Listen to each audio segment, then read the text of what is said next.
श्रीकृष्ण गोविंद हरे मुरारी हे नाथ नारायण वासुदेव श्रीकृष्ण गोविंद हरे मुरारी हे नाथ नारायण वासुदेव श्रीकृष्ण गोविंद हरे हरे मुरारी हे नाथ नारायण वासुदेव श्रीकृष्ण गोविंद हरे मुरारी हे नाथ नारायण वासुदेव हे नाथ नारायण वासुदेव बोला बोला हे नाथ नारायण वासुदेव हे नाथ नारायण वासुदेव हे नाथ नारायण वासुदेव श्रीकृष्ण गोविंद हरे मुरारी हे नाथ नारायण वासुदेव श्रीकृष्ण गोविंद हरे मुरारी हे नाथ नारायण वासुदेव हे नाथ नारायण वासुदेव बोला बोला हे नाथ नारायण वासुदेव हे नाथ नारायण वासुदेव हे नाथ नारायण वासुदेव कृष्ण मुरारी हे नाथ नारायण वासुदेव श्रीकृष्ण गोविंद हरे मुरारी हे नाथ नारायण वासुदेव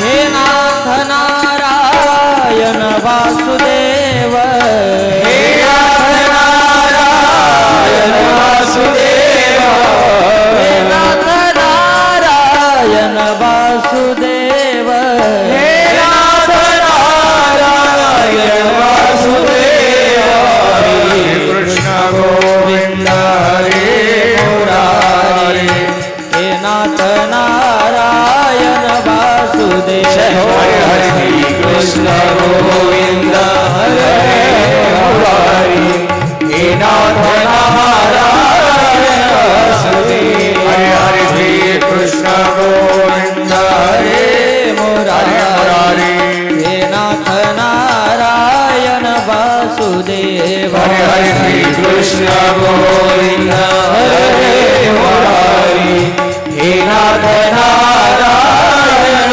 वासुदेव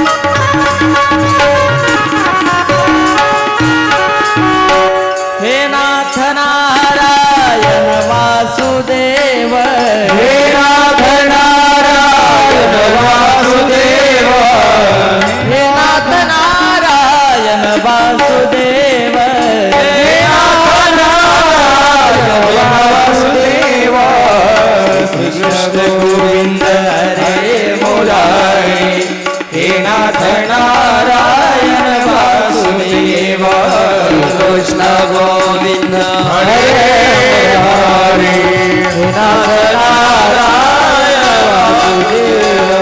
श्री कृष्ण गोविंद हरे मुरारी हे नाथ नारायण वासुदेवा श्री कृष्ण गोविंद हरे मुरारी हे नाथ नारायण वासुदेवा श्री कृष्ण गोविंद हरे मुरारी हे नाथ नारायण वासुदेवा श्री कृष्ण गोविंद हरे मुरारी हे नाथ नारायण वासुदेवा श्री कृष्ण गोविंद हरे मुरारी हे नाथ नारायण वासुदेवा कृष्ण गोविंद हरे मुरारी हे नाथ नारायण वासुदेवा श्री कृष्ण गोविंद हरे मुरारी हे नाथ नारायण वासुदेवा कृष्ण गोविंद हरे मुरारी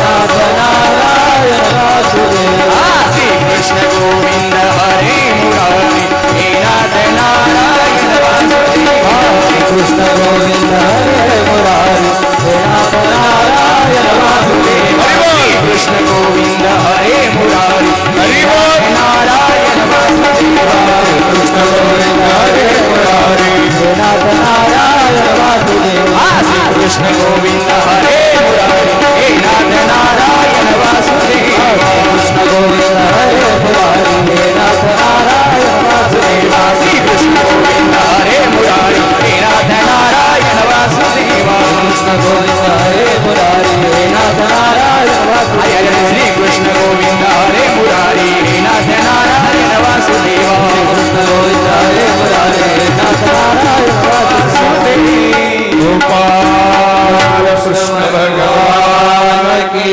जय मावली ज्ञानेश्वर ज्ञानेश्वर महाराज की जय जगद्गुरु तुकाराम महाराज की जय ओम नमः पार्वती पतये नमः हर हर महादेव।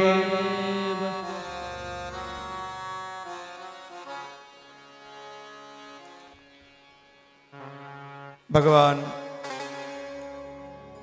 पंढरीनाथाच्या कृपेने साधू संतांच्या आशीर्वादानं आणि आपल्या सर्वांच्या महत् भाग्यानं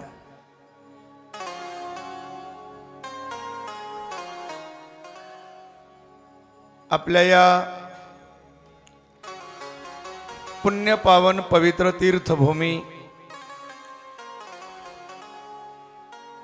श्री क्षेत्र पावनधाम संस्थान औरंगपूर ज्या ठिकाणी संत वास करत असतात ती भूमी पुण्य असते, पवित्र असते.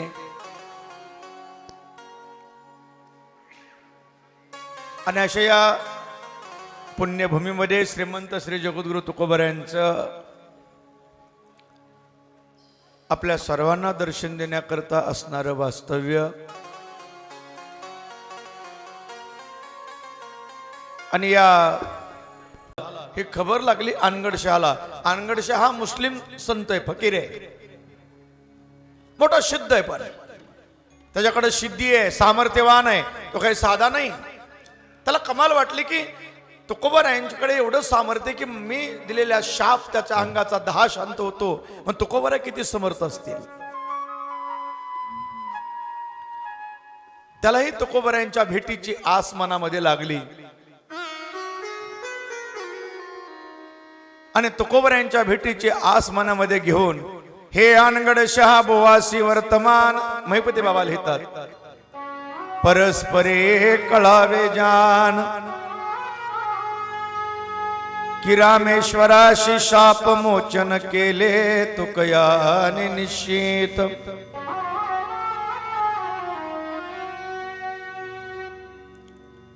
आणि मग अनगडशहा पुण्याहून निघाला. पुण्याला होते अनगडशहा बाबा. पुण्याहून निघाले, रस्त्यामध्ये लागलं चिंचवड आणि चिंचवडला मोरया गोसायचे चिरंजीव चिंतामणी देव आणि चिंतामणी देवाकडे जाऊन अनगडशा बाबांना आपला कटोरा दारात पुढं केला. देवाचे दारी वाकुनी सत्वर जाऊनी सत्वर, भिक्षा आना म्हणत असे फकीर.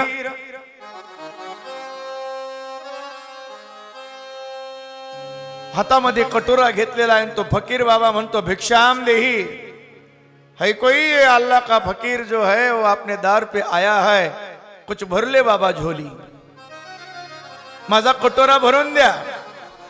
आता फकीराचा कटोरा किती असतो? फार झालं तर 2 वजळीनं भरतो एवढा कटोरा. अनगडशा बाबांना चिंतामणी देवाच्या दारात जाऊन फकीराचा कटोरा भरण्याची याचना केली. ते चिंतामणी देवाचे जे सेवक होते, जे शिष्य मंडळी होती, त्यांनी त्या फकीराच्या कटोऱ्यामध्ये धान्य टाकायला सुरुवात केली. पण सकाळी 9 वाजता सुरुवात झाली, 12 वाजले तरी काही भराना गेला. चालूच तास 2 तास झाले, फकीराचा कटोरा काही भरत नाही. तर शिष्याना मोठं पंचायत वाटली, क्या बात है, ऐसा क्या हो रहा है. चिंतामणी देव आतमध्ये पूजा करत ध्यानस्थ बसले होते. आतमध्ये गेले देवघरात. महाराज एक फकीर आलाय, त्या फकीराचा कटोरा भरून द्या म्हणतोय तो. मग म्हणले भरा ना. म्हणले बाहेर जेवढं होतं तेवढं संपलं. म्हणले आत आहे तेवढं होता. ऐशी आज्ञा होता क्षणी, जितुके साहित्य होते घरी, तितुके घातले त्याचे पात्री. मग काय कारभारी करिता ती. धान्याच्या पेव होत्या. जुन्या काळात पेव असायच्या ना माऊली. दिलीपराव होत्या का नाही पेव?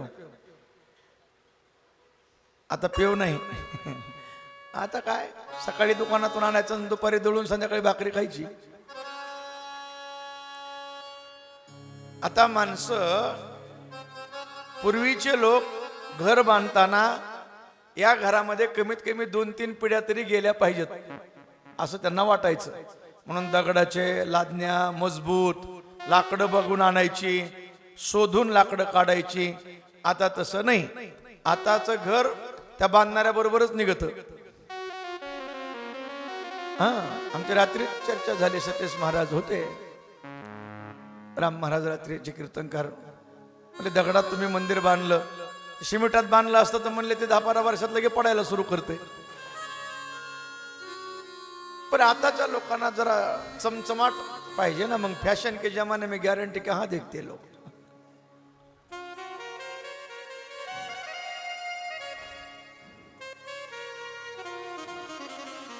ते पेव जे होते धान्याचे सगळे पेव काढले.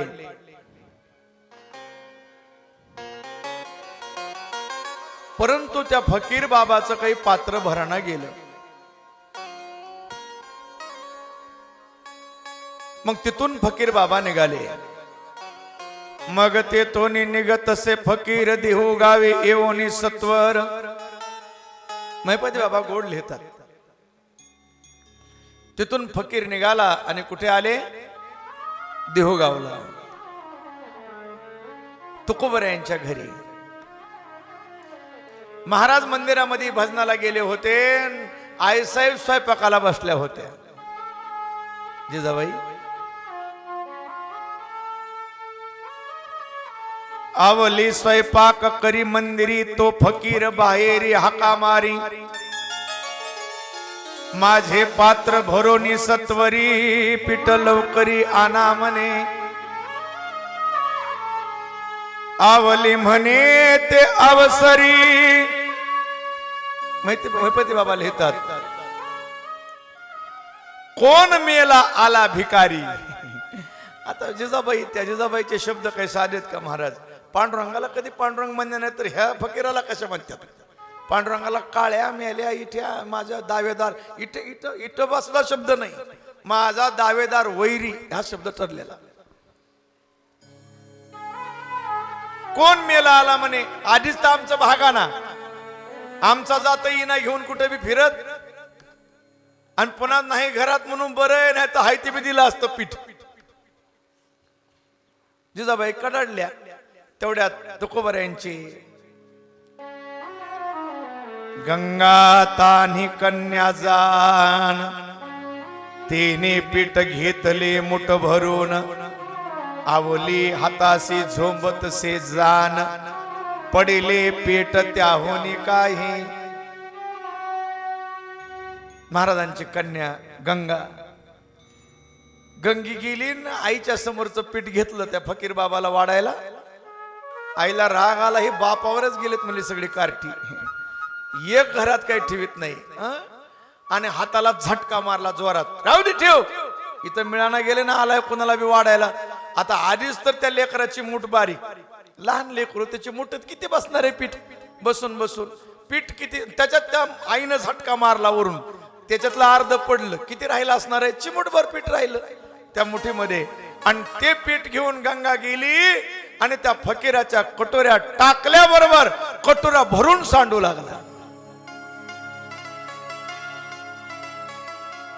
त्या फकीरानं साष्टांग दंडवत घातला गंगाबाईलाच. आणि गंगा मातेला तो फकीर म्हणतो, कोण नाव तुझे नि काही ऐकोनी म्हणे गंगाबाई. तुकाराम महाराज तुम्हीच आहात का? गंगाबाई म्हणले, काय येड लागलं का तुला, मी तुकाराम महाराज असते का?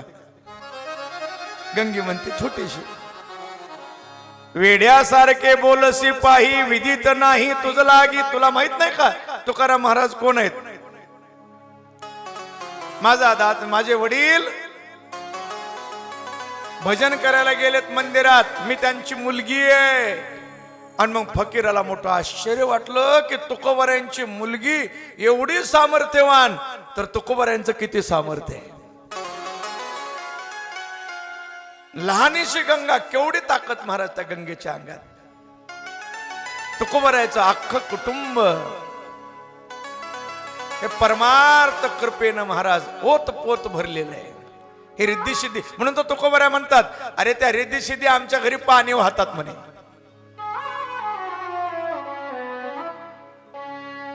त्यांना कोण विचारतो? तुकोबऱ्यासारखे महात्मे त्याला विचारत नाहीत, त्या बळच येतात.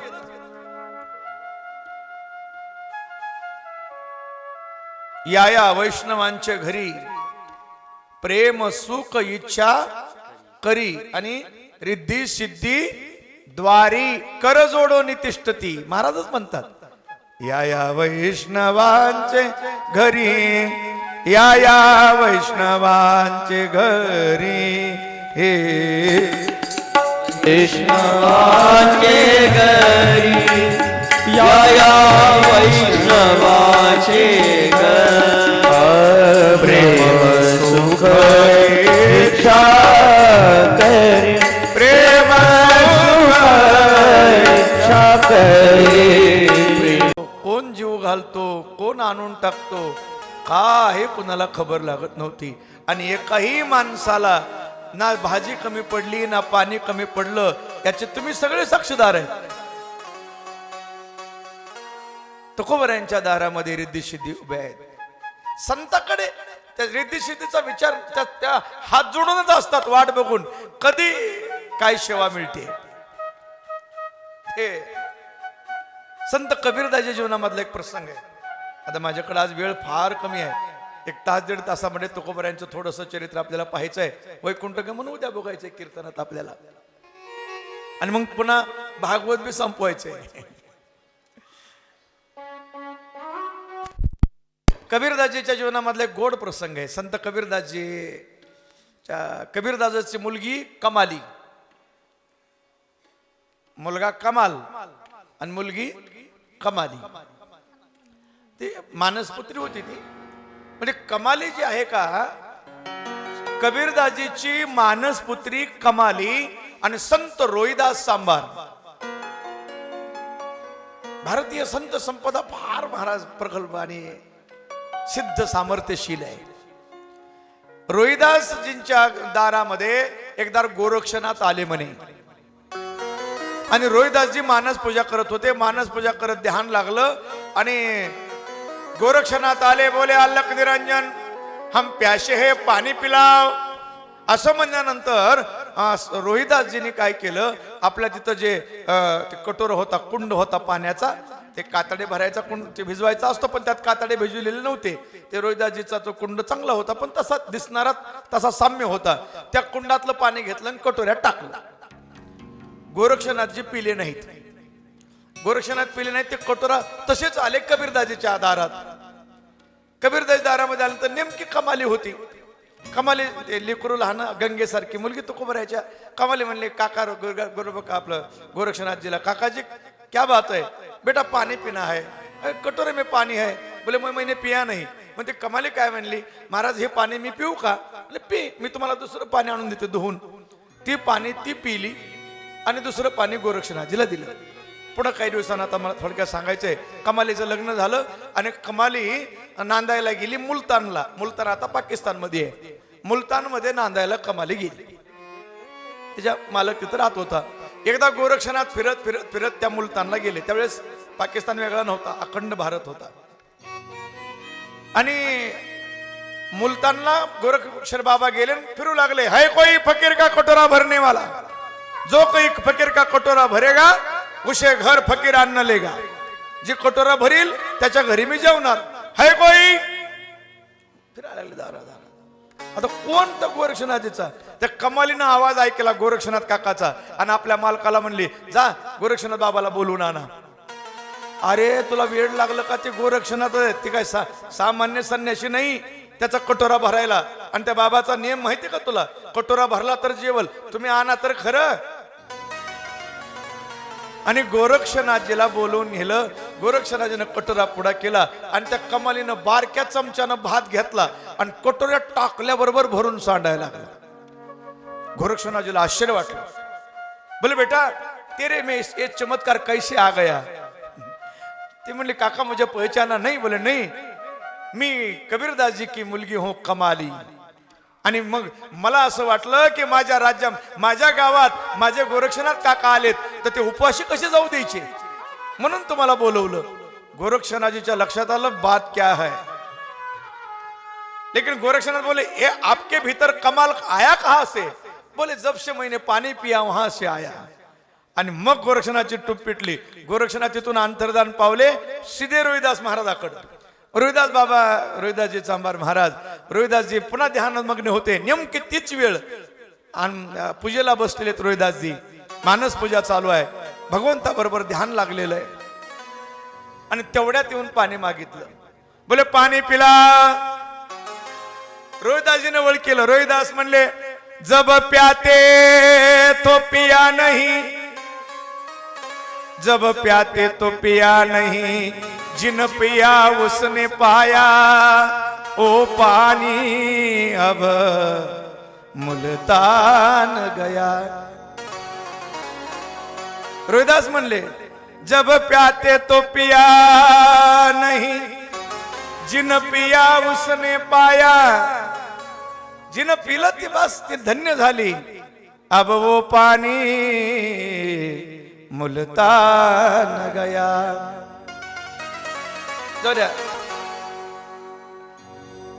सिद्ध्या संतांच्या दरबारात हात जोडून उभे असतात. गंगा भागीरथी तुकोबारायांच्या कन्या फार शुद्ध आहेत महाराज. भागीरथी साधी सामर्थ्यवान समजू नका. अरे ज्या भागीरथीनं तुकोबाऱ्याला वरून पुन्हा खाली आणलं त्याची काय ताकद साधी वाटली तुम्हाला. साधी सेवा असेल, केवढं पारमार्थिक तिच्याकडे सामर्थ्याची कल्पना करा. देव भेटणं सोपं आहे महाराज, पण संतांना परत वरून खाली आणणं हे साधी गोष्ट नाही. आणि ती बी एक हाक मारल्याबरोबर तिला कळालं बाबा गेले म्हणून कळाल्याबरोबर आवाज मारला. बाबा गेले कोण्या गावा, भागीरथी करी धावा. काय प्रेम असेल एका मुलीचं आपल्या पित्यावर, किती प्रेम असावं याचं अति उच्च टोकाचं उदाहरण म्हणजे भागीरथी आहे. हे लक्षात घ्या. तसं तर मुलीचं आणि बापाचं नातंच एक वेगळं नातं असतं.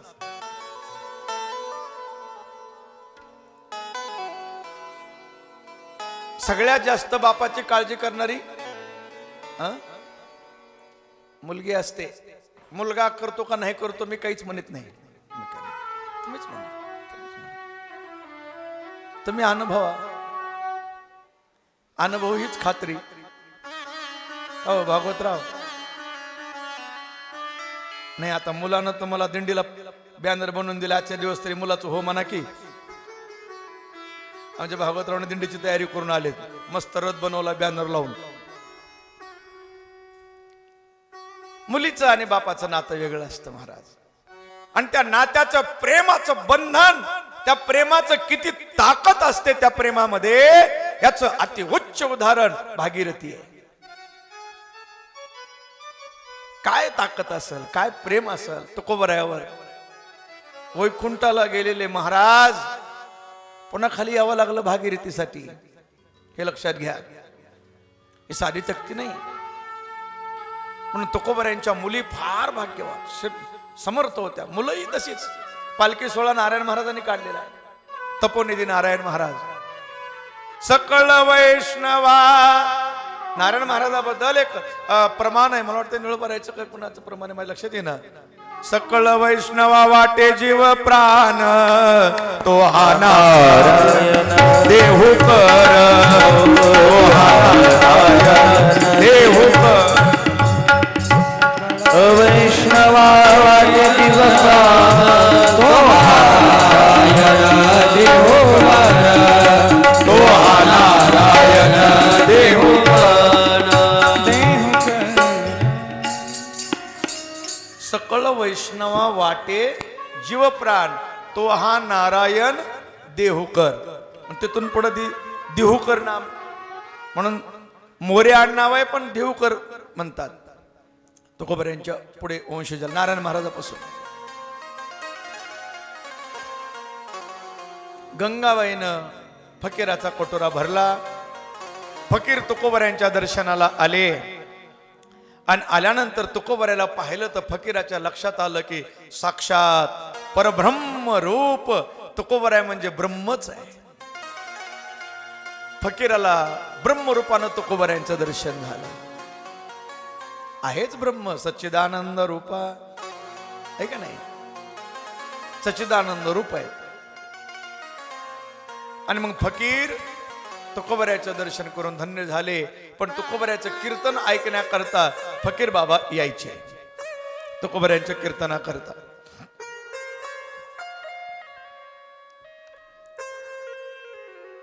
अनंत लीला तुकोबरायांच्या चरित्रामध्ये आहेत. तुकोबराय एकदा काय झालं म्हणे, ज्ञानोबरायांकडे एक धरणेकरी गेला. त्या धरणेकरानं ज्ञानोबरायांच्या समाधीच्या समोर आजार वृक्षाखाली अनुष्ठान केलं. काहीतरी त्याला पाहिजे असेल, काही मिळावं म्हणून अनुष्ठान केलं. त्या धरणेकराने सांगितलं, ज्ञानोबरायांनी धरणेकराला दृष्टांत दिला आणि सांगितलं, अरे बाबा आता इथलं कोर्ट बंद पडलंय, तुला जे काय पाहिजे ते तिकडे देहूला जा, इथं काही नाही, तुकोबरायांकडे जा, तुकोबराय तुझी इच्छा पूर्ण करतील. तो धरणेकरी तुकोबरायाकडे आला. तुकोबराय म्हणतात, काय ज्ञानेश्वरी उने, तेही पाठविले धरणे. काय तुकोबरायांचा भाव आहे महाराज. एवढी आगाध शक्ती तुकोबरायाकडे असताना तुकोबराय म्हणतात, ज्ञानोबरायाकडे काय कमी होतं, या माणसाला माझ्याकडे पाठवलं. मज पामरा हे काय थोर मज पामरा काय थोर, मज पामरा गे काय थोरपण, मज पामरा काय थोरपण.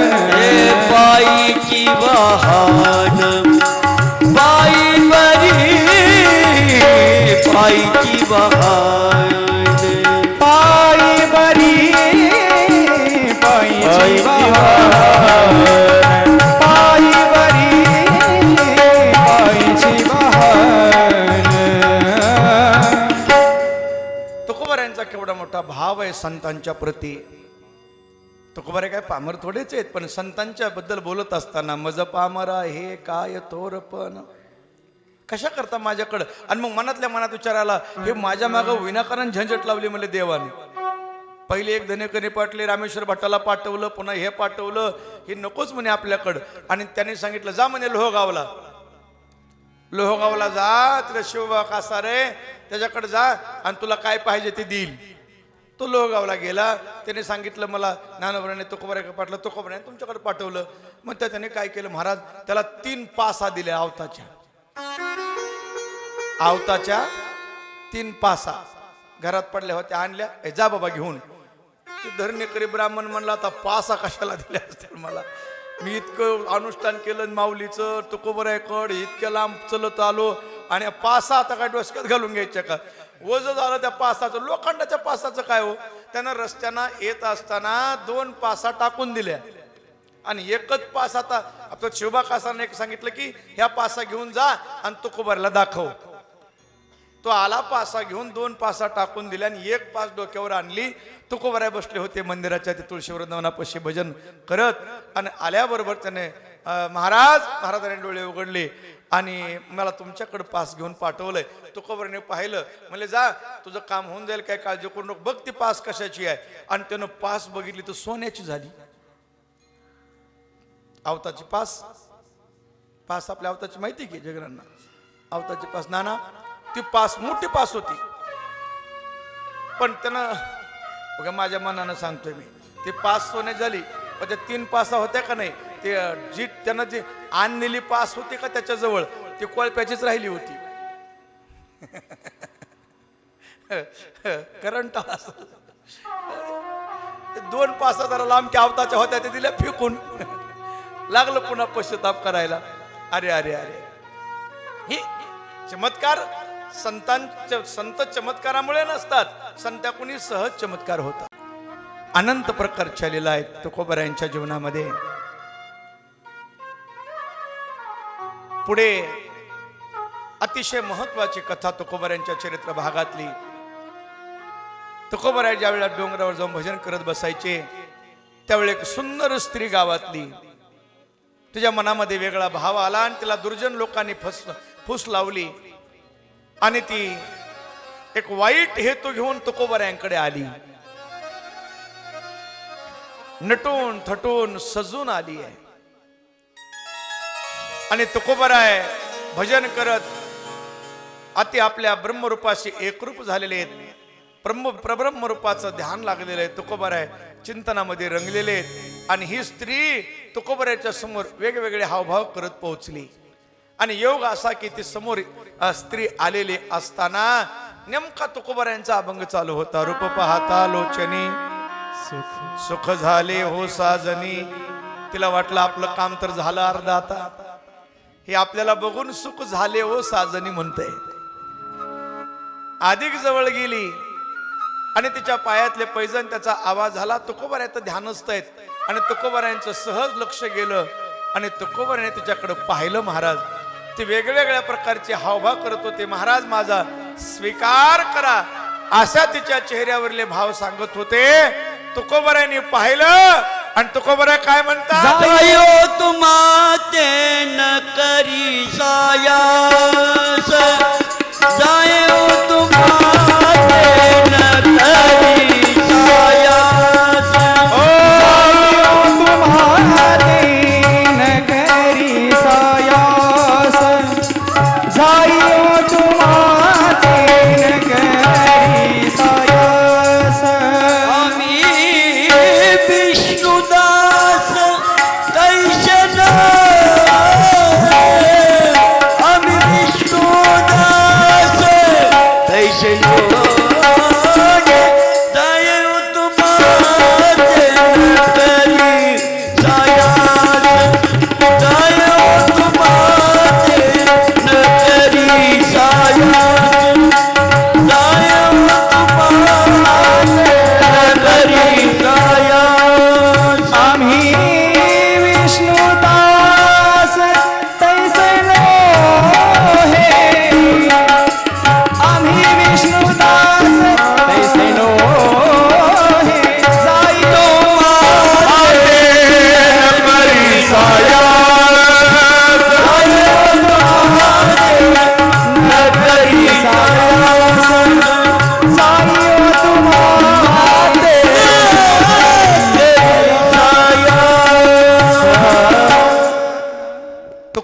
सांगितलं, जाई होतो माते न करे सायास,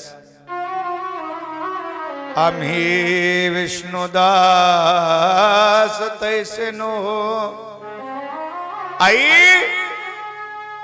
तुम्ही कशा करता इथं आलास अट्टहास करायला? महाराजांचे त्या प्रसंगातले अभंग बघा. गावात पुरुष कमी आहेत, आम्ही विष्णुदास आहोत, आम्ही तैसे न हो. आज जगाला या अभंगाची किती आवश्यकता आहे. पराविया नारी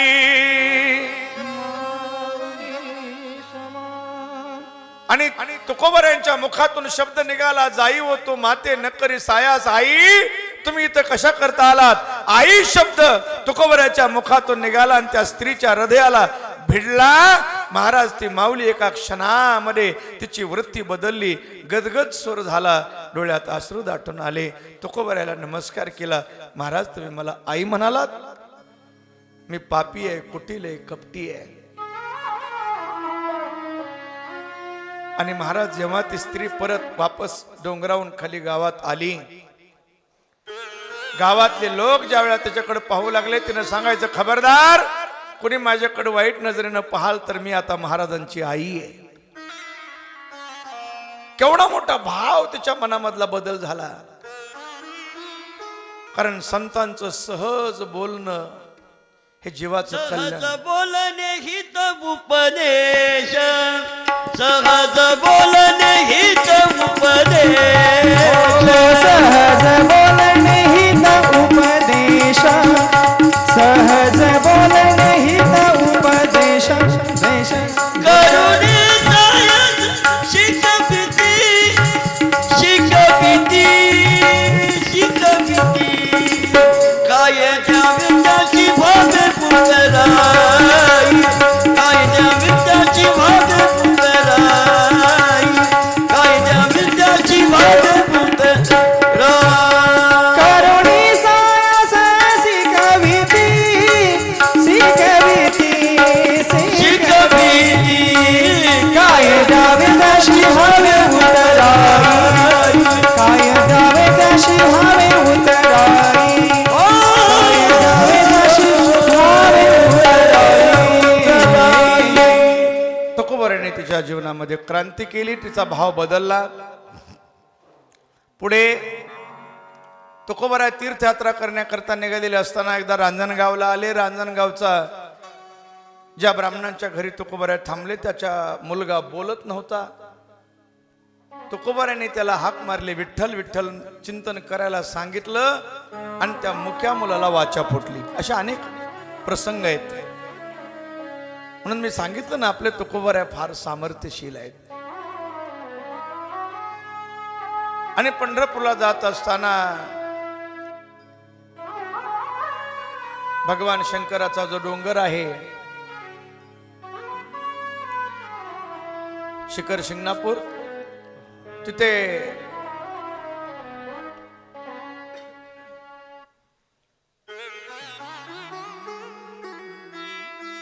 का भीमाशंकर डोंगर, भीमाशंकर काय ते, पण त्या ठिकाणी स्वयंपाक बनवून खायला वारकरी बसलेले असताना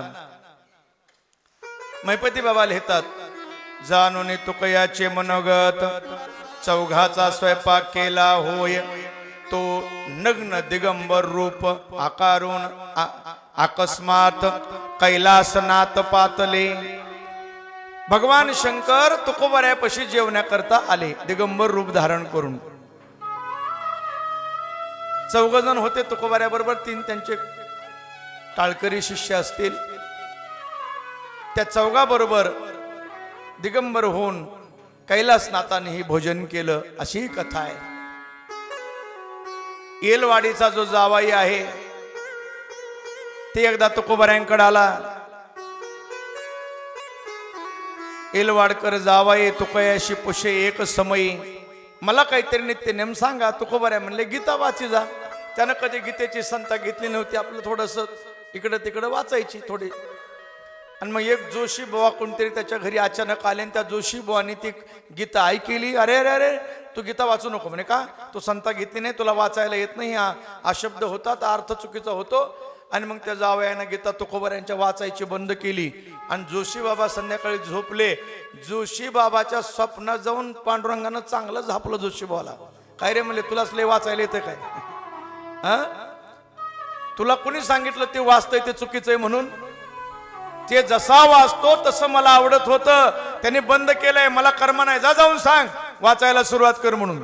सकाळी जोशी बाबा पळतच जावयाच्या घरी तुकोबारायांच्या. तुकोबारायांच्या जावया बी किती भाग्यवान की तुकोबारायांच्या जावयाने जशी येईल तशी वाचलेली गीता देवाला आवडायची. आणि त्याच्यापेक्षा थोडं उलट बघा, त्यांना जशी वाचता येईल तशी देवाला आवडायची असं म्हणण्यापेक्षा देवाला जशी आवडायची, देवाला जी आवडते ती हे वाचत होते असं म्हणा. म्हणून देवाला आवडेल तसं वाचावं, देवाला आवडेल तेच वाचावं, तर आपण वाचाल. आपण देवाच्या आवडीचं वाचत नाही, मग कादंबऱ्या वाचतो. देवाच्या आवडीचं वाचलं पाहिजे. अनंत चरित्र आहेत. मैपती बाबा पुढे लिहितात, आषाढी कार्तिकी पंढरीशी नेमन ढळेची यात्रेशी तो अकस्मात एके दिवशी व्यथा शरीराशी उद्भवली. हा फार महत्वाचा प्रसंग आहे. प्रत्येक महिन्याची तर वारी आहेत, पण आषाढी कार्तिकीचा नेम कधी तुकोबारायचा ढळला नाही. आता नेमकी आषाढीची वारी होती का कार्तिकीची वारी होती असा शब्द महिपती बाबाच्या ओवीमध्ये नाही, पण आषाढी कार्तिकी पंढरीशी नेम न ढळेसी यात्रेशी तो अकस्मात एके दिवशी असा शब्द आहे. मग दोन्हीपैकी कुठली तरी एक वारी असेल. आषाढी धरा, कारण त्या ठिकाणी 1400 झेंडेकरी चालले होते असे ओवी आहे. 1400 एवढी संख्या म्हणजे आषाढीची असेल असं आपण अनुमान काढू. आषाढीची वारी आलेली आहे. 1400 वारकरी पताका घेऊन निघालेले आहेत आणि तुकोबारायच्या अंगाला आजार झाला. तुकोबारायांचे पाय उचलत नाहीत. वारकऱ्याबरोबर निघण्याची तयारी तुकोबारायची आहे, पण तुकोबारायचा डोळाही उघडत नाही. आजार झालेला आहे, अशक्त शरीर झालं. एक पाऊल उचलून टाकणे एवढी ताकद अंगात राहिली नाही. तुकोबारायला चलता येऊ नाही ना. वारकरी म्हणाले, महाराज आता तुम्हाला चलणं शक्य नाही. त्यावेळेला तुकोबाराने जे अभंग लिहिले महाराज, का माझे पंढरी न देखती डोळे, माझे पंढरी न देखती डोळे, माझे पंढरी न देखती डोळे, माझे पंढरी न देखती डोळे,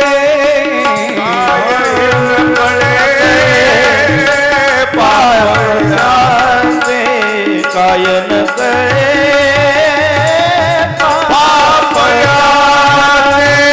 कायन करे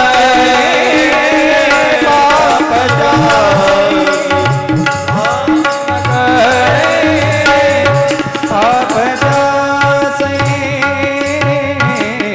पाय पंथ काहे न जलती वाट, पाय पंथ काहे न का शेती बाडी कष्ट कबाड हे करायचं कशा करता?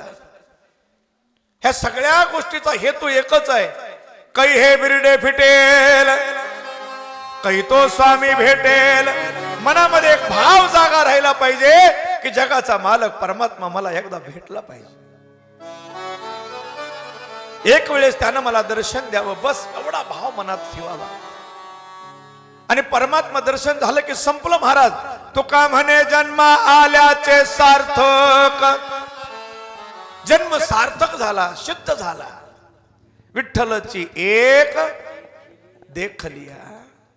जन्माचं सार्थक मुलगा झाला, मुलगी झाली, जन्माचं सार्थक विहिरीला पाणी लागलं, नोकरी लागली, हे जन्माचं सार्थक नाही, ती जीवन जगण्याची सोय झाली, सोय झाली, सार्थक नाही झालं.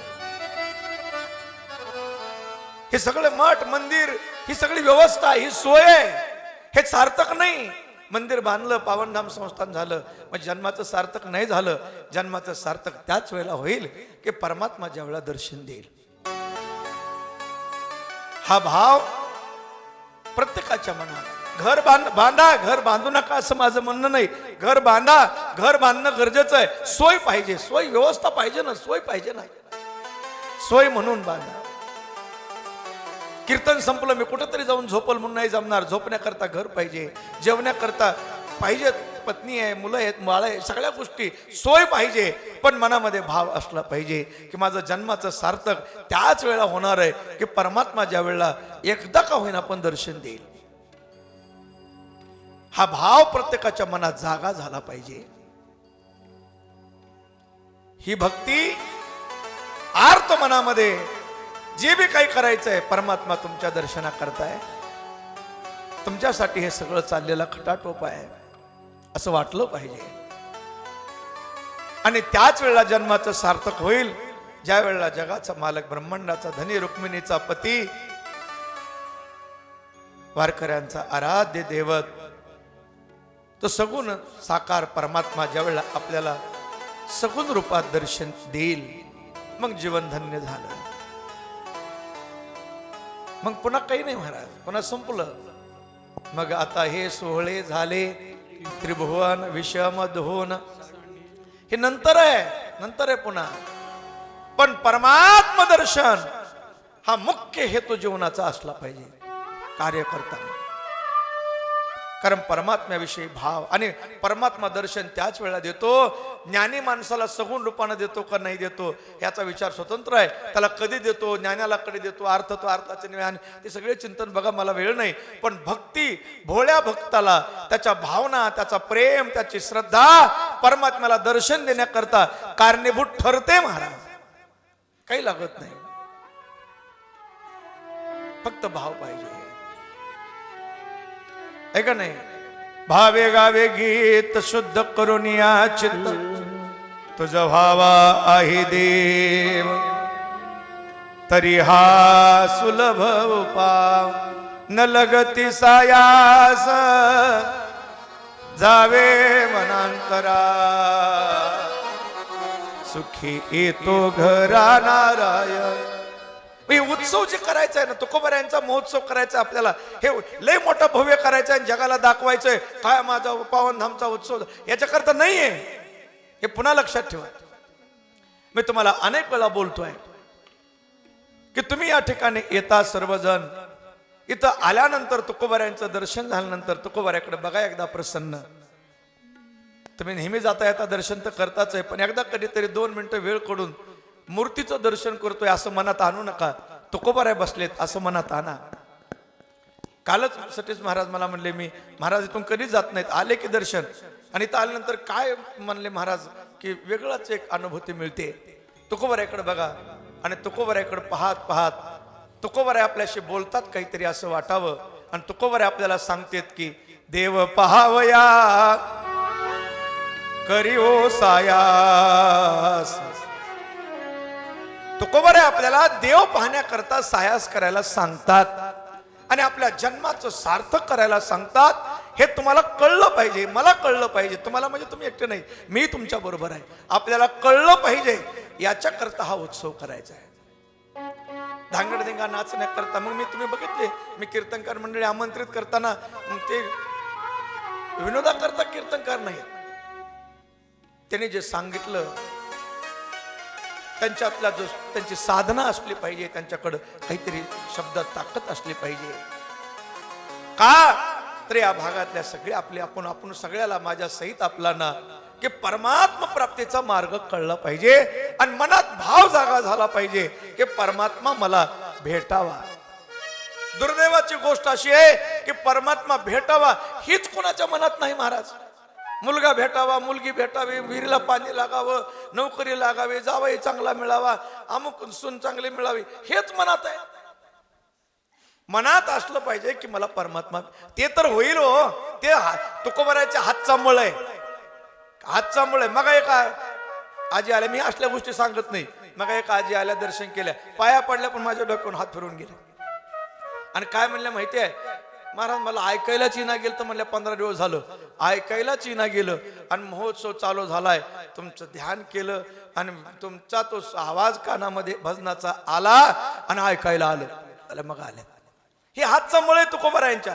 इथं असतील त्या, मी त्याचं मला जास्त प्रसिद्धी कर. हे दिलीपराव इथं बसलेले आहेत, त्यांच्या मुलीचं काय घटना घडली गेल्या वर्षी तुम्हाला मी सांगितलं. ह्या बाकीच्या गोष्टी चिल्लर आहेत, ह्या तुकोबारायांच्या हे हातचा मळ आहे. मनामध्ये एक भाव जागा झाला पाहिजे की परमात्मा आपल्याला भेटेल का. आज आपण तुकोबाराच्या चरित्राबरोबर कथेची सांगता करताना भागवतामध्येही सुदाम देवाचं असंच अर्थचरित्र आपल्याला पाहायचंय आणि कथेचा विश्राम द्यायचा आहे. तत्पूर्वी एक बार 2 मिनिट बडे भाव से भजन करना तो पडेगा. आजचा दिवस आहे, उद्या एकदा त्रास देईल कीर्तनात, पुन्हा काय, पुन्हा तुम्ही परत तुका म्हणे सांडा घाटे, पुन्हा हरभरे रानात पडलेले गोळा करायला परवानगी आहे. गाईये बडे प्रेम से. हरे जय जय राधा रमण, जय जय राधा रमण, हरि बोल. जय जय राधा रमण, हरि बोल. जय जय राधा रमण, हरि बोल.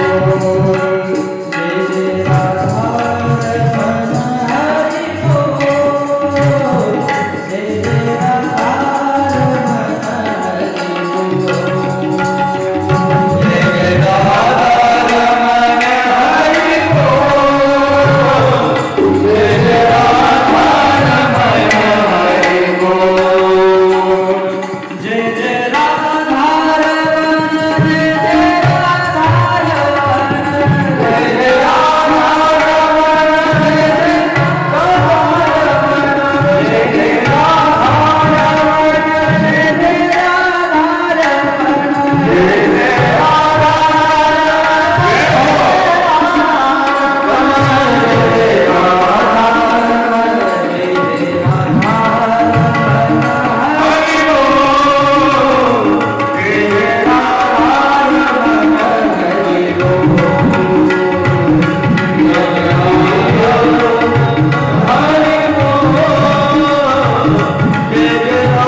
प्रचार करायची गरज नाही.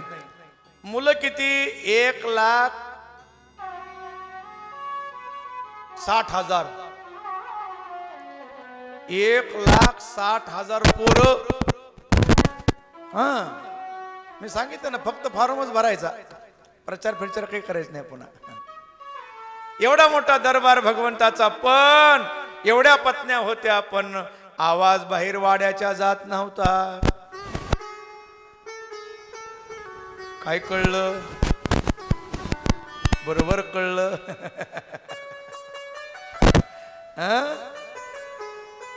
सगळ्या पत्न्या एवढ्या भगवंताच्या गुण गाण्यात मग्न असायच्या, एकमेकीची काळजी घ्यायच्या. आपलं काही सांगत नाही मी आता, माझ्याकडे वेळ नाही. आपला आवाज वाड्याच्या बाहेर जातोय का नाही माझ्यापेक्षा तुम्हाला माहिती, त्यामुळे मी कशाला सांगू. कुटुंबाची एकता फार महत्वाची आहे, फार महत्वाची आहे. ही जी विभक्त कुटुंब पद्धती आली ना, महाराज आमच्या संस्कृतीवर घणानं घाव घातलाय. ही आमचा ऱ्हास झालाय नाही मुलांचा. आज ही लेकरं संस्कारापासून दूर गेलीत. ही विभक्त कुटुंब, हम दो हमारे दोन, आपला फ्लाटन कोंडून घ्या मध्ये. श्रीमंत लोकांची जेल म्हणत असतो मी. ही शहरात राहणारे लोक आहेत का नाही, जे बस दरवाजाच्या बाहेर काहीच नाही जगत महाराज, काहीच नाही, चपल सुद्धा आत. ही श्रीमंत लोकांची जेल आहे, जेलच आहे ती, बाकी काय आहे. हे आपल्याकडल्या ग्रामीण भाग थोडा बरा आहे. अंबाजोगाई ही शहर शहरी आहेत, पण पुणे मुंबईकडे गेल्यानंतर म्हणजे गणेश महाराज आलेत म्हणून नाही बरं का. पुणेकडली मंडळी आलीत ना, प्रशांत महाराज निगडे, गणेश महाराज, तिथं संस्काराला लोभ झाला हो. कुटुंब एकत्र होती, आजोबा आजी घरात मोकळे असायचे. त्या लहान लेकराला जवळ बसवावं, त्याला दर्शनाला घेऊन जावं, त्याला ज्ञानेश्वरी, त्याला रामायणाच्या कथा सांगाव्यात. त्या लेकराच्या मनावर ते संस्कार व्हायचे. आता तर त्या आजोबाचा वाराच लागू द्यायची नाही म्हणते, म्हातारीचा वारा लागला नाही पाहिजे. कुणीकडे चालला काळ, काय अवघड आहे महाराज. आणि मग पुन्हा ती बी ह्यांचा अंगाला वारा लागू देत नाही. ती म्हणते वावरदाश्रमाकडं. जैशी करनी वैशी भरणी कल किया आज पाएगा. ऐका ना, किशीने गाया ना हो. जाऊ द्या, भगवंताचा दरबार एवढा आहे. पण आनंदात सर्व परमात्म्याचं चिंतन करत होत्या. भगवंताच्या दरबारामध्ये हजारो महात्मे रोज दर्शना करता यायचे सिद्ध संत. अंतिम जी भागवतातली कथा आहे ती सुदाम देवाचं चरित्र आहे. बस तेवढं आपल्याला एक 10 मिनिटामध्ये पाहून आपल्याला आपल्या वाणीला पूर्णविराम कथेच्या द्यायचा आहे. फारसा वेळ घ्यायचा नाही. अशोक महाराज लगे आलेतच तिकडून. त्यांनी दिलेला माझा टायमिंग संपलाय. व्यवस्थापक मंडळाच्या टायमाप्रमाणे चालावं लागतंय कथाकारानं. पुन्हा त्यांना नियोजन असतंय ना बाकीचं. ती एक व्यवस्थापकाचं नाही भागलं की दुसरी येतील तिकडून लगेच आंबोल महाराज. मग ते आपलं आवरावं लागतं त्याच्या आधी, सगळे येण्याच्या आधी. जनार्दन महाराज येतातच तिकडून लगेच. सुदाम देवाचं सुंदर चरित्र आहे. सुदाम देवाचं चरित्र आपल्या करता गरजेचं आहे की संसारामध्ये कसं राहावं, संसारामध्ये राहून भक्ती कशी करावी आणि संसारात राहून परमात्म्याची प्राप्ती कशी करावी, हे सुदाम देवाचं चरित्र अतिउत्तम आहे. सुदामा ब्राह्मण गरीब आहे पण दरिद्री नाही. गरीबी वेगळा आणि दरिद्री वेगळा. दरिद्री कोणाला म्हणतात, गाठी असता कोटी धन, संतुष्ट नाही जयाचे मन. ज्याच्या जवळ भरपूर आहे, जळता जळाना, स्वतः बी खायना, एका पायात एक चप्पल दुसऱ्या पायात एक चप्पल मंदिरापुढे सापडलेली घालून फिरत. निस्त धनाला राखण ठेवलेला भुजंग. मी म्हणत असतो त्याला, बरं का, माझा शब्द येतो माफ करा, ते मी म्हणत असतो धनावरला भुजंग आहे. राखायला ठेवलेला, खात बी नाही खाऊ बी घालत नाही, गोष्टी हाताने कधी कावळा. तुम्हाला सांगतो महाराज, गरीबाची श्रीमंताची व्याख्या तुम्हाला, जर तुम्ही खेडेगावात गेलात एखाद्या गरीबाच्या घरी, बसायला सोफा सेट नसल, पोत टाकल सतरंजी टाकन ती माऊली, आणि चहा करताना एवढी आवड, नाही चहा पिऊन जावाच लागल. चहा करताना त्या चहात मुठीनं साखर टाकणार, मस्त गोड चहा, आणि एवढा चहा देणार की कप भरून बशी सांडूस तर घ्या महाराज, घ्या महाराज, घ्या महाराज. आणि तुम्ही जर मोठ्या बंगल्यात गेलात तर तिथं मुठीनं साखर नाही, तिथं चमच्याचा कार्यक्रम. चमच्यानं साखर, बंगल्यात चमचे नाही. मी दुसरीकडे जाऊ नका बरं का, आपलं सरळ रस्त्यानं चालायचं. चमच्याचा वावर जास्त असतो तिथं, चमच्यानं साखर. आणि चहा किती असतो माहितीये? चहा चैत्र मासातल्या विहिरीतल्या पाण्यासारखा कपात वाकून बघावं लागतं कुठवर आलाय.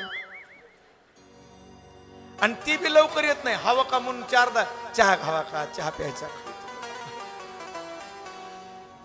हे आमचे गोरगरीब, मी तुम्हाला 1000 वेळा सांगितलंय, तुकोबाराच्या मंदिराचं बांधताना ही सर्वसामान्य जी माणसं तिथं बसलेली, हे माणसं महाराज रुपया रुपया रुपया रुपया तुकोबाऱ्या करतात. दिलाय व या मंदिरा करता खूप श्रद्धेनं. आजही या मावल्या, मी म्हणलं, आव्हान केलं पहिल्या वर्षी की 1 चहाचा कप कमी केला तर आपला सप्ताह होतोय.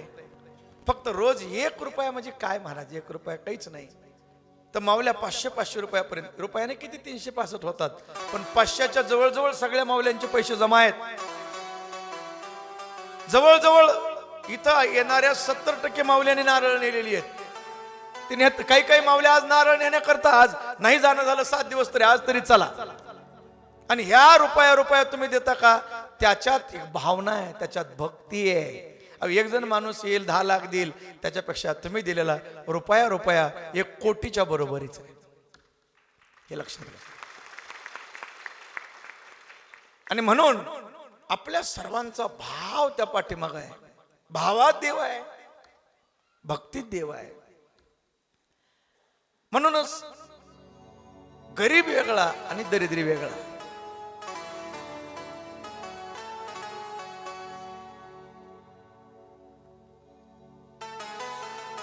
तुम्ही सांगत असतो ना दृष्टांत. ते अण्णा पावनधाम संस्थांचे आमचे सन्माननीय विश्वस्त आणि निर्मितीला बरोबरच आहेत, बरोबर आहेत, अन्नदान सगळं करतात शंकरांना ओबाळे. आज बहुतेक आमची मंडळी विश्वस्त मंडळी पंडित आप्पा सावंत सुदामजी पाटील आलेत. मी मगाशीच माझ्या लक्षात आलं अण्णाला फोन करायचा, पण अण्णाच्या मागे जरा दवाखाना म्हणून म्हणला तर राहू द्या, फोन नाही करायचा थोडासा. त्या मुनिमानं हिशेब करा. शेठजीने सांगितलं मुनिमजी आपल्या संपत्ती हिशेब करा. संपत्ती हिशेब केला. त्यानं सांगितलं शेठजी अंकात सांगता येत नाही, आपल्याकडे एवढी संपत्ती आहे, 7 पिढ्या बसून खाल्ली तर बिलकुल सरणार नाही एवढी संपत्ती. हे वाक्य ऐकलं आणि शेठजीच्या डोळ्यात पाणी रडायला ना महाराज. ते म्हणे मला वाटलं आपलं काय चुकलं. शेठजी काय चुकलं? काही नाही. काही हिशेब चुकला नाही. रडता का? तुला कळणार नाही. सांगा तरी लक्षात येणार नाही. पण सांगा ना, अरे संपत्ती किती, 7 पिढ्या बसून खाल्लं सरणार नाही, मग रडायचं काय त्याच्यात? अरे येड्या तुला कळणार नाही. तू सांगितलं 7 पिढ्या बसून खाल्ली तर संपणार नाही, पण माझी 8वी पिढी काय खाईल म्हणून डोळ्यात पाणी आलं. मग असे दारिद्र्याच्या खाली कोण कोण येते बघून घ्या. मी कशाला यादी सांगू. ह्याला दरिद्री म्हणतात. सुदामा गरीब आहे पण दरिद्री नाही. सुदामा मनानं श्रीमंत आहे. आणि तत्सुखे सुखित्वम भक्तीची लक्षणं. तत्सुखे सुखित्वम ही भक्तीचं अतिउच्च टोकाचं लक्षण आहे. ते लक्षण सुदाम देवात आहे. तत्सुखे सुखित्वम म्हणजे काय? राजी है हम उसी में जिसी में तेरी रजा है. हे कन्हैया, हे गोविंद, हे भगवान, तुझ्या इच्छेमध्ये माझी इच्छा. राजी है हम उसी में जिसी में तेरी रजा है. तुला जसं ठेवायचंय तसं ठेव, आणि तू जसा ठेवशील तसं मी राहील.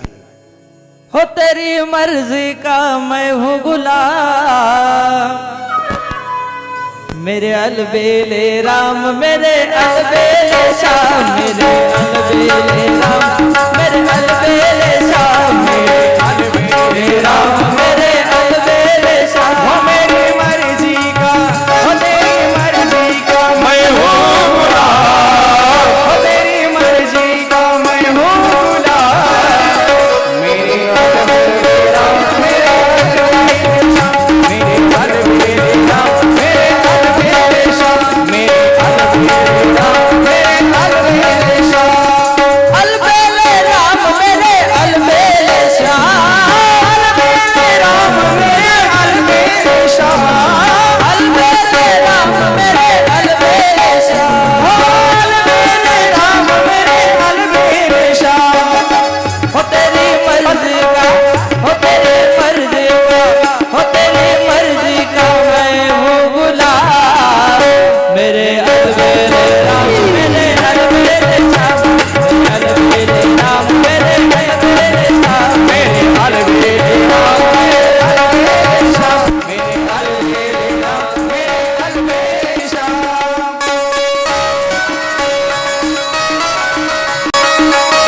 जय हो.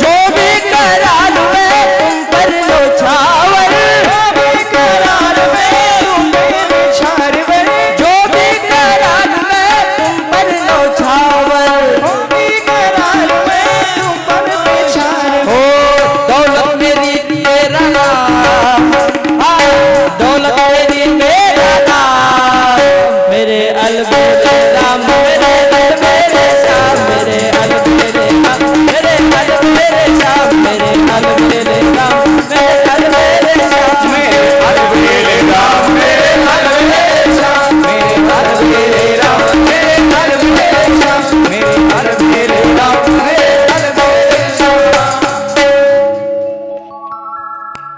सुदामदेव आपल्या आहे त्या परिस्थितीमध्ये आनंदात कसं राहावं हे सुदामदेवाकडे बघून शिकावं. आहे त्या परिस्थितीत आनंदात कसं राहावं हे सुदाम देवाकडे पाहून शिकावं. हे वाक्य पाठ करा. एवढं ठेविले अनंते तैसेची राहावे चित्ती असू द्यावे समाधान. ठेविले अनंते जसं परमात्म्याला ठेवायचे तसं राजी है हम उसी में. चलो सुदाम देवाची गरिबी आहे. 2 दिवस जेवायला मिळत नाही. कारण ते काय देव मी सांगा आपला मागे विषय होऊन गेला ना. देव भक्ता लागे करून दे संसार त्याच्या पुढे चिरा वगैरे वगैरे. आणि सुदाम देवाची पत्नी एक दिवस महिला मंडळीमध्ये कुठे गेली असेल हळदी कुंकू काही कार्यक्रम. आणि मग बाया म्हणल्या माय तुला कळलं का. म्हणे काय. तुमच्या मालकाचा मित्र आहे ना तो मित्र. हा तो राजा झालाय म्हणे द्वारकेचा. घड्यानो राजा की रे झाला कृष्ण सिंहासनी बैसला. तुम्हाला कळलं. हा म्हणे कळलं मला बी थोडं ऐकलंय मी. अहो पण तुमच्या मालकाचा तो जीवलग आहे. हा ते मला माहिती आहे. आणि मग कमाल आहे. तुमच्या मालकाचा मित्र द्वारकेचा राजा आणि त्या द्वारकेच्या राजाच्या मित्राच्या घरी जेवायला भाकर नाही. हे सोपतं का. हे साधा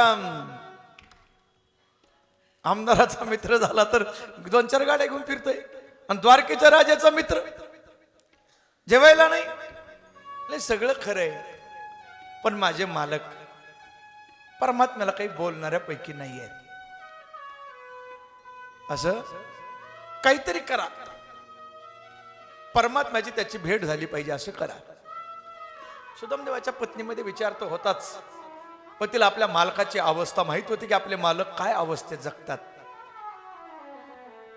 एवढी सगळी परिस्थिती भयानक पण सुदामदेव प्रसन्न हसत राहायचे. मेरे गोविंद केलेला बस असं म्हणावं.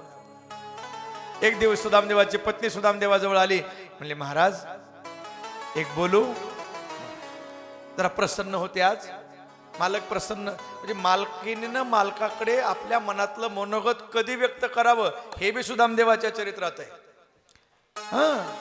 नाही तर मालक दमून बाहेरून आलाय. भयंकर त्रास तिकडे झालेला आहे. आणि आल्याबरोबर हात पाणी पाय धुवायच्या आत तर सुरू झाली काकड आरती.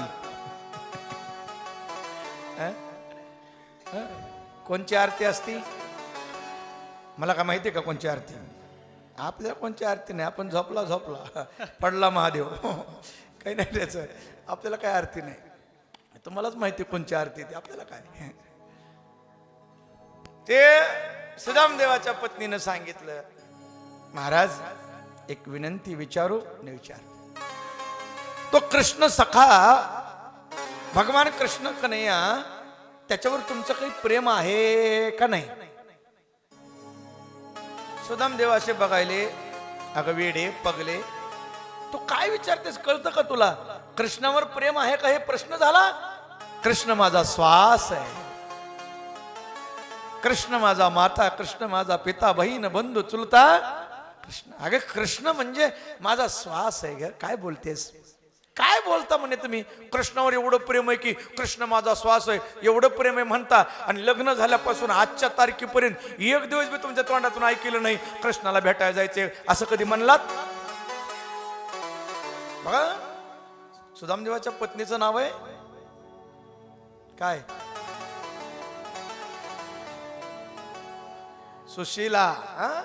आहे लक्षात आहे. म्हणजे पत्नी कशी असावी. बोला बोला. सुशील. सुशीला काय सुशील आहे काय विनय आहे. कमाल आहे म्हणे.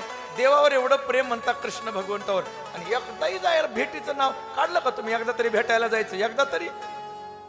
अरे वेडे मला भेटायला शरीरानं जाण्याची गरज नाही. मग मी डोळे बंद केले की माझा कन्हैया माझ्याशी बोलू लागतो, माझा भगवान माझ्या बरोबर खेळतो. काय आनंद येतो म्हणे. सुदामदेवाची पत्नी सुशीला म्हणली, एवढे स्वार्थी असताना असं वाटलं नाही, मला वाटलं महाराज आहेत.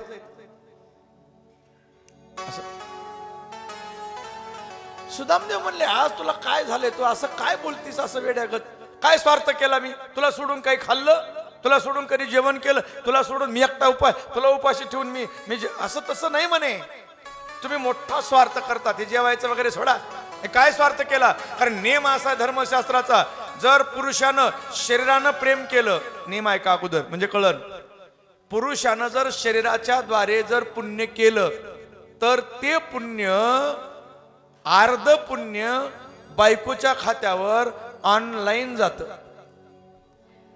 चेक फाडायची गरज, सही लागत नाही. ती भगवान परमात्म्याची ऑनलाईन सिस्टीमची फार जुनी आहे, अगोदर जाते. पुढं ऐका, पुढं आणखीन गंमत आहे. बायकोनं केलेलं अर्ध पाप ऑनलाईन. मी माझ्या पदर सांगत नाही, नियम आहे धर्मशास्त्राचा. पाणीग्रहण संस्कार झाले की हे सगळं अर्ध इकडं अर्ध इकडं. मग आता अर्ध पुण्य तर अगोदरच गेलं आणि राहिलेलं अर्ध तिचं पाप फेडण्यावारी गेलं. मग हातात काय राहिलं? म्हणून तर आपण लग्न करायचं नाही ठरविलं. छटाकभर राहिलेलं आपल्या आपल्या पैसे राहावं, काहीतरी 4 आणि 8 काय होईल ते होईल. उगं वाटणे कशाला त्याच्यात आणखीन करायची आहे. बरं का अण्णा, हे नियम आहे. मी माझ्या पद्धत सांगत नाही, धर्मशास्त्र नियम आहे. सुदामदेवाची पत्नी म्हणते की तुम्ही जर शरीरानं गेला नाही तर मला अर्ध पुण्य मिळणार नाही आणि मला जाण्याची सामर्थ्य नाही, कारण या लेकराला जगवायचंय. सुदामदेव म्हणले, अगं वेडे, मी जाईल पण तुला माहित नाही माझा मित्र मोठा गमतीचा आहे. गेल्या गेल्या म्हणेन लग्न झालं का सांग, आणि मी हो म्हणलो की म्हणेन सांग वहिनीनं काय खाया दिले. मग आहे का आपल्या घरी काही? 3 दिवस झालं उपवाशी. काळजी करू नका, त्याची व्यवस्था करते. काय हुशार असेल, काय गणित असेल, काय तर्क असेल. सुदामदेवाच्या पत्नीनं सुशीलेनं एका घरचे मुठभर पोहे आणले नाहीत, 3 घरचे मुठमुठ आणले. का? त्या काळात पोहे रेडीमेड नव्हते, घरी कांडून तयार व्हायचे आणि एका घरचे आणले तर एकसारखे होतील म्हणून 3 घरचे वेगळे वेगळे कलर, आकार वेगळा. म्हणजे भगवंताला न बोलता कळलं पाहिजे की माझ्या सुदाम्याच्या घरी पोहे सुद्धा. किती युक्ती मोठी आहे सुशीलेची, किती मोठी युक्ती. आणि 3 मोठे पोहे घेतले, उपरण्यात बांधले. सुदामदेव निघाले. मुक्काम दर मुक्काम, मुक्काम दर मुक्काम करत. कुणी दिलं मधुकरी तर खावी, नाही तर मै तो रमता हूं जोगिरा, मेरा क्या दुनिया से का. आपापल्या मस्ती, काही घेणं देणं नाही. मै तो रमता हूं जोगिरा, मेरा क्या दुनिया से. मस्ती. रस्त्यानं चलता चलता ठेस लागले. सुदामदेव पडले. अतिशय वेदना झाली. भगवंताला दुःख वाटलं. मूर्छित अवस्थेत सुदामदेव द्वारकेच्या किनाऱ्यावर आणून पोच केले. सुदामदेवानं डोळे उघडले. लख लख लख प्रकाश पडलेला सोन्याची नगरी. आहा, नगरी कुणाची आहे? कृष्णचंद्र महाराज, माझ्या मित्राची नगरी आली. वाडा जा सरळ. राजवाड्यापाशी आले. द्वारपाळ होते. द्वारपाळाने पाहिलं, सुदामा कोणीतरी गरीबी ब्राह्मण आलेला आहे. जय श्री कृष्ण, जय श्री कृष्ण, जय श्री कृष्ण. या महाराज या. आगतम स्वागतम सुस्वागतम. भगवंताच्या दारावरून कुणाला हाकालल्या जात नाही, हे लक्षात ठेवा. द्वारपाळाने हाकाललं नाही. सुदामदेवाला विनंती केली, महाराज आपल्याला कपडे पाहिजेत? नाही. धान्य पाहिजे? नाही. अंगावर कपडे दिसत नाहीत? नको. गाय नको, सोनं नाणं नको. मग येण्याचं कारण? तुमचा राजा कोण आहे? कृष्णचंद्र परमात्मा. तो माझा सखा आहे, तो माझा जीवलग आहे, माझा प्राण सखा आहे, माझा जीवलग मित्र आहे म्हणे तुमचा राजा. आम्ही दोघं एकत्र राहिलो आहे, खूप प्रेम. मग एकदा भेटायचंय त्याला. काही नको मला. तुमचं धान्य नको, तुमचं सोनं नको, तुमचे काय नको मला, मग भेटवा म्हणे, एकदा भेटू द्या. अच्छा काय हरकत नाही, तुम्ही इथं उभा राहा, तुम्हाला भेट मिळेल. पण आता आम्हाला मधून सूचना आली की राजेसाहेब झोपण्याकरता गेलेत आरामाला, आम्ही बघून येतो, तोपर्यंत थांबा. आणि जर गेले नसले तर आत सोडतो. सुदामा दरवाजावर उभं राहिले. आणि द्वारपाळ आत गेल्या बरोबर सुदाम देवानं हाक मारली, आवो कन्हैया आवो मुरारी, तेरे द्वार आया सुदामा पुजारी. आवो कन्हैया आवो मुरारी, तेरे द्वार आया सुदामा पुजारी. कन्हैया आओ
भक्ताच्या कानावर आवाज गेला, जगाचा मालक, ब्रह्मांडाचा धनी, त्रैलोक्याचा स्वामी, भक्तावर खूप प्रेम करतो परमात्मा. भक्त वत्सल दीनानाथ असं त्याचं नाव आहे. भगवान परमात्मा धावत आले, सुदामदेवाला कडकडून मिठी मारली, उचलून नेलं, सोन्याच्या सिंहासनावर बसवलं, पाद्यपूजा केली. सर्व पत्न्या समोर बसल्या, भगवान शेजारी बसलेले आहेत. कृष्णानं सुरुवात केली, सुदामा जी, लग्न करायचं नाही म्हणला होतास गुरुकुलमध्ये शिकताना, केलंच का लग्न? केलं म्हणे, आई वडील ऐकाना गेले, झालं. बरं, लग्न झालं. काय दिलं वहिनीनं खायला? समोर सगळ्या देवाच्या पत्न्या बसलेल्या आणि शेजारी चाललंय दोघंच. आता सुदामदेवाला वाटलं एवढ्या मोठमोठ्या घरच्या राणी आहे, त्याच्या अंगावर किलो किलो सोनं आहे, आणि आपले कुठं पोहे काढावेत. तिने आपल्या मांडी खाली उपरनं दाबलं. कृष्णा, आपण गुरुजीकडे शिकायला होतं आश्रमामध्ये, आणि मग किती सुंदर आपण वनामध्ये गाई चारायला जायचो. भगवान म्हणले, ते सगळं मला माहिती, अगोदर खायला काय दिलं सांग. सुदामा म्हणला, इकडे काय यशोदा माझ्या किती प्रेम करायची, गोकुळात किती, ते गोकुळातलं सगळं माहिती, घरी येऊन काय आणलंस ते सांग. सुदामा म्हणला, तुला खाण्याशिवाय दुसरं काही सुचत नाही का रे? भगवंतानं बोलता बोलता मांडे खाडलं, उपरनं ओढलं आणि सगळे पोहे पांगले महाराज. अनंत हात भगवंताने ते पोहे गोळा केले. एक मूठ खाल्ल्याबरोबर भक्तीचं वरदान. दुसरी मूठ टाकली, गाव सुवर्णाचा दिदला गा. आणि तिसरी मूठ खाणार, रुक्मिणीनं हात धरला, थांबा, मालकिनीला थोडा प्रसाद द्या आम्हाला. एकटंच खायला लागला संताचा प्रसाद. रुक्मिणीला वाटलं एका मुठीत भक्ती, दुसऱ्या मुठीत सोन्याचा गाव, आणि तिसऱ्या मुठीत आमच्या सहित दान व्हायचं. काय सांगता येतं या बाबाचं? म्हणून हात धरला, थोडा थोडा प्रसाद आम्हाला द्या. सर्वांनी प्रसाद खाल्ला. सुदामदेवाला काही दिवस सुदामदेव राहिले. रोज देवानं विचारावं जेवताना, सुदामा गावाकडे कसं चाललंय? देवा अगदी मजेत, आनंदात. तुकोबरे कसे म्हणायचे, देवा बरे झाले, मस्त मजात आहे, काही कमी नाही. सुदामदेवाचं तुकोबऱ्याचं सारखंच आहे, काही कमी नाही, आनंदात. मनातल्या मनात भगवान रडायचे, किती माझा सुदामा मनानं मोठा. घरी खायला अन्नाचा कण नाही तरी आनंदात चाललंय म्हणतो, समाधान सांगतोय, चेहऱ्यावर बिलकुल भाव बदलत. काय 10-15 दिवस राहिले सुदामदेव, आणि जायचं. सुदाम म्हणले, देवा येतो आता. भगवंताला एक थोडं असं वाटलं होतं, थोडं उग मनात थोडं किंचित. म्हणजे सुदामदेवाला कपडे आपण घालाय सुंदर दिले, गळ्यात मोत्याच्या माळा वगैरे वगैरे. सुदामदेवाला वाटलं असं आता मागायची गरज नाही, एवढ्यावर बऱ्याच दिवसाचं भागल म्हणून मागत नसल, असं थोडं वाटलं होतं देवा. शेवटच्या दिवशी सुदामा निघाला. सुदामदेवानं सुदामाचे कपडे दिले. महाराज मग आता हे कपडे तुमचे तुम्ही घाला. सुदामदेव म्हणले, काय हरकत नाही का नाही, हसून हे तुझे तुला घेऊन टाक बाबा, आमचं आम्हालाच बरं आहे, काय करायचं आम्हाला. आणि आपले आपले कपडे घातले. सुदामा निघाला. देवाला वाटलं निघताना तरी काहीतरी मागल, पण सुदामदेव काही बोलत नाहीत. भगवान गदगद आहेत, आता बोलल मग बोलल. वाट लावत लावत लावत भगवान गावाच्या बाहेर वेशीपर्यंत आले. आणि वेशीपर्यंत पुन्हा पाहिलं, सुदामा काही बोलतो का, काही नाही. आणि गावात शिव, पहिल्या काळात माणसं शिवपर्यंत यायची वाट लावीत, शिवेपर्यंत. शिवेपासून पुन्हा इशीपर्यंत आलं, इशीपासून पुन्हा